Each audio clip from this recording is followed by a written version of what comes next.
నమస్తే, welcome to reflection news. నేను శర్మ. పాక్ కాదు, సీజ్ ఫైర్ డీల్ వెనుక ఉన్నది చైనా. ఇక్కడ అమెరికా వాడు ఏమంటున్నాడు? పాక్ నేతృత్వం వహించింది మధ్యవర్తిగా, బ్రోకర్ దందా. మధ్యవర్తిత్వము, మీడియేటర్ అనేది మంచి పదాలు. పాకిస్తాన్ చేసేది బ్రోకర్ దందా. వాడు ఏమన్నాడు? అమెరికా వాడు పాకిస్తాన్ దీంట్లో మధ్యవర్తిత్వంగా ఉన్నది, అందుకే డీల్ కుదిరింది. 10 గంటలలో సీజ్ ఫైర్ కుదిరింది. కానీ అసలు కారణం ఎవడంటే చైనానే దీనికి ప్రధానమైన కారణం.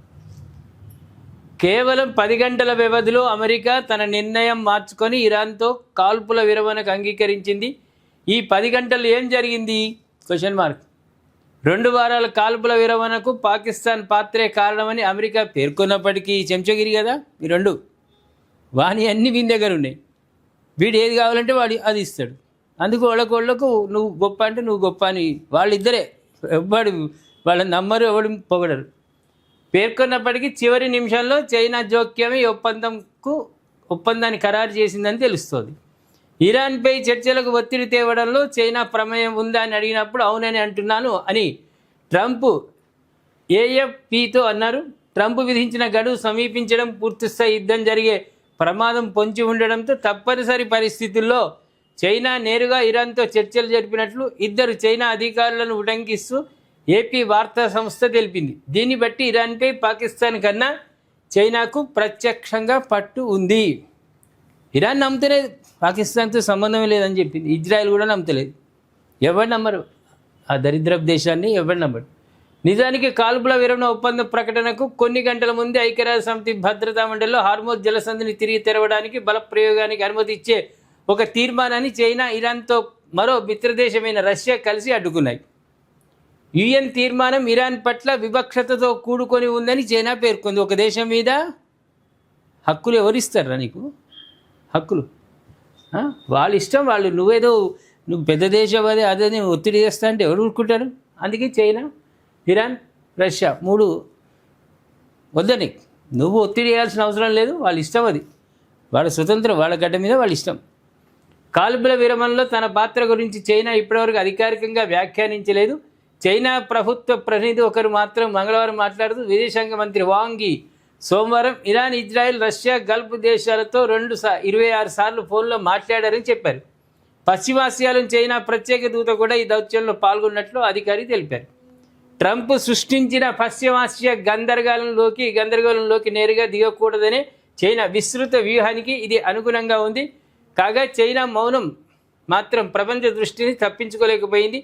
మీ శత్రువు తప్పు చేస్తున్నప్పుడు అతనికి ఎప్పుడూ అంతరాయం కలిగించవద్దని శీర్షికతో వచ్చిన ది ఎకనామిస్ట్ మ్యాగజైన్ తాజా ముఖచిత్ర సారాంశం కూడా ఉంది.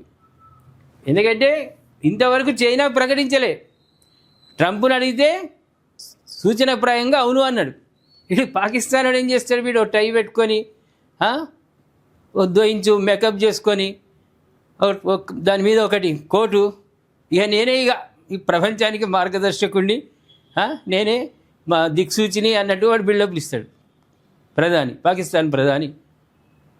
కానీ వాడు చేసేది ఒకటే. చాలా నిర్వచన పదాలు ఉంటాయి. ఈ 2 దేశాల మధ్య లేకపోతే 2 కుటుంబాల మధ్య సమన్వయం చేసేవాడు నిజంగా మీడియేటర్, మధ్యవర్తి. కానీ పాకిస్తాన్ చేసేది మాత్రం బ్రోకర్ దందా చేసేది పాకిస్తాన్. ఇక బ్రోకర్ దందా కంటే ఇక మించినది ఇంకా పదమే ఉండదు. ఇక అటువంటి వాడు బిల్డప్లు చెప్పుకోవడానికి పనికి వస్తాడు. కానీ వాడిని పాకిస్తాన్లో వాని దేశమే ఎవడు నమ్ముతలేరు. వాళ్ళు దరిద్రంలో కొట్టుమిట్టాడుతున్నారు, కుమిలిపోతున్నారు. పైసా లేదు, వస్తువులు లేవు, మన్ను లేదు, మశానం లేదు. ఇంకా వీడు మన దేశం, మన ఇంట్లోకి వచ్చి వీడు కొడతాడేట. వీడు కలకత్తాను పేల్చిపడేస్తాడు. చూసుకుందాం, ముందు ఉందే తప్పకుండా. మనం పాకిస్తాన్ అంతమైపోతుంది, ఇట్లయితుంది అట్లయితుంది అని లైవే పెడదాం. పాకిస్తాన్తో యుద్ధం స్టార్ట్ కాగానే లైవ్లోనే మాట్లాడుకుందాం పాకిస్తాన్ ఎట్లెట్లా పోతుంది. ఏమంటారు ప్రేక్షకులారా? వీడిది ఏమి పాత్ర లేదు, పాకిస్తాన్ ఉంది.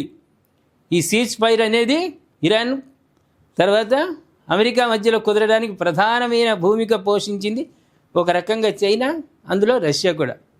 కానీ ప్రధాన భూమిక చైనా. మరి మీరేమంటారు? పాకిస్తాన్ అయితే నమ్మం కదా, మనం నమ్మం, ప్రపంచం నమ్మదు, ఆ దేశస్తులు నమ్మరు. చైనా మధ్యవర్తిత్వానికి పెద్ద యుద్ధం నుంచి బయటపడేయడానికి చైనా పాత్ర గురించి మీరు మీ కామెంట్ రూపంలో తెలియజేయండి. అదేవిధంగా సబ్స్క్రైబ్ చేసుకోండి, షేర్ చేయండి.